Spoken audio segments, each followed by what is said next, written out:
Donc, le Japon qui gagne l'Espagne. Ouais, le football est génial. J'adore, j'aime ce sport-là.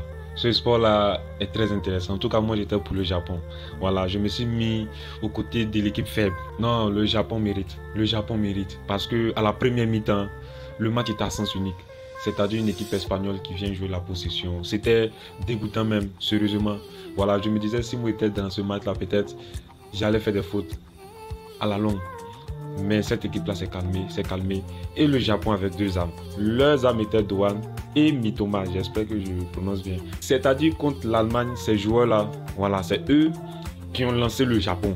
Donc, dès la mi-temps, l'entraîneur, il fait ses deux changements. Il met ces deux âmes-là. Et 2 minutes après, ou bien c'est pas, c'est 3 minutes, à la 48e, il y a un but. Une très bonne frappe de Doan. En même temps, 3 minutes après, il y a ensuite un autre but encore. Donc, Mitoma qui reçoit une passe de Doan, il se jette, il ne sait pas si la balle est sortie ou pas, mais il essaie de remettre la balle en jeu. Et maintenant, tu as Takana qui met la balle au fond, défilé. C'est un match intéressant. Moi, je suis heureux, je suis très heureux. Le Costa Rica, en fait, cette poule est la poule la plus intéressante. C'est-à-dire, arrivé un moment, le Japon était éliminé. Le Costa Rica était éliminé. Arrivé un moment, le Costa Rica était qualifié, le Japon était qualifié. Donc c'était une poule, voilà, personne n'était à l'abri. Voilà, mais heureusement que aussi l'Espagne passe. Sinon, ça serait très, très, très décevant pour eux. Voilà, donc le Japon, un très bon match. Ils ont défendu jusqu'à la fin. Ils se sont donné tout. Ils se sont battus. Moi, je savais que quand il y avait 2-1, soit le Japon allait augmenter. Je ne pensais pas que l'Espagne allait mettre encore. Parce que pour les Japonais, voilà, c'est plus qu'ils vont défendre avec la tactique et autres, c'est avec le cœur. C'est-à-dire qu'ils vont faire tout les possible, tout ce qu'ils peuvent pour ne pas encaisser. Et ces gens d'équipe-là, je ne sais pas, tu vas mettre quels joueurs, ils seront toujours là, ils vont se battre avec tous les âmes. Voilà, donc c'est vraiment plaisant. Cette Coupe du Monde-là est intéressante. Ça commence bien. C'est vrai, l'Allemagne tombe encore une seconde fois. C'est-à-dire 2 Coupes du Monde, 2018-2022, l'Allemagne n'arrive pas à passer les phases de poule. Donc c'est quand même dommage puisque l'Allemagne c'est une très grande équipe. Voilà, il y a l'Espagne qui a réussi à passer. Si l'Allemagne n'avait pas battu le Costa Rica, l'Espagne tombait. Donc pour l'équipe espagnole, il y a des... C'est-à-dire, le premier mi-temps, comme je l'avais dit, c'était une mi-temps à sens unique. Maintenant, dès que cette Espagne est partie chercher, moi en fait, à la première mi-temps, je me disais, l'équipe là doit sortir. Parce que pour moi, quand je vois l'erreur de Sergio Busquets, je vois souvent, il me dit non, Sergio Busquets, c'est plus un joueur comme avant.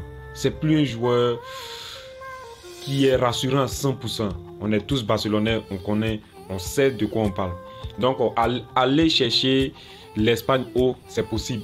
Parce que si vous laissez Sergio Busquets dans un fauteuil et autres, il va vous faire mal. Donc, c'est ce qui s'est passé un peu. Le Japon avait laissé un peu cette équipe espagnole-là jouer au foot et ils ont encaissé un but.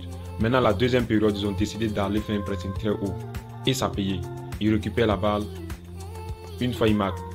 Ils passent aux offensives parce que les joueurs japonais sont très rapides.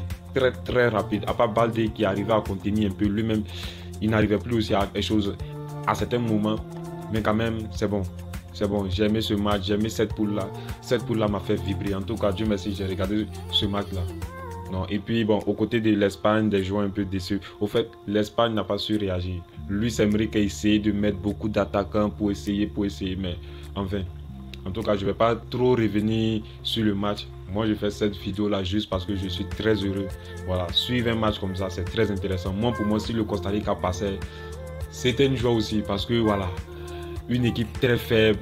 En fait, d'habitude, nous, on a l'habitude de se mettre vers l'équipe la plus faible souvent. Et lorsque cette équipe-là se bat et gagne à la fin, on est tous heureux. Donc, c'est un peu tout pour cette vidéo. C'était juste pour revenir un peu sur la situation. J'ai aimé ce Japon-là. Et maintenant, il y a l'Espagne qui joue contre le Maroc. Voilà, le Maroc, j'espère qu'ils ont suivi le match. C'est pas impossible d'aller presser cette équipe-là. Voilà, on peut aller les presser, on peut aller les bouger, on peut aller chercher la victoire. Voilà, c'est pas une équipe infaillible. Voilà, c'est vrai qu'ils sont rentrés dans une compétition très forte avec un 7-0 qui a fait beaucoup peur. Mais on sait que cette équipe aussi a des points faibles, notamment dans le milieu, dans l'axe, avec Busquets. Je ne dis pas que Busquets est fatigué ou autre, mais Busquets, si on le presse bien, voilà, il peut commettre des erreurs, il peut commettre des fautes. Et puis, nous, on va en profiter vite. Donc Maroc, Espagne, c'est un très beau match aussi à suivre. Donc je vous dis à la prochaine vidéo. Donc ciao les gars.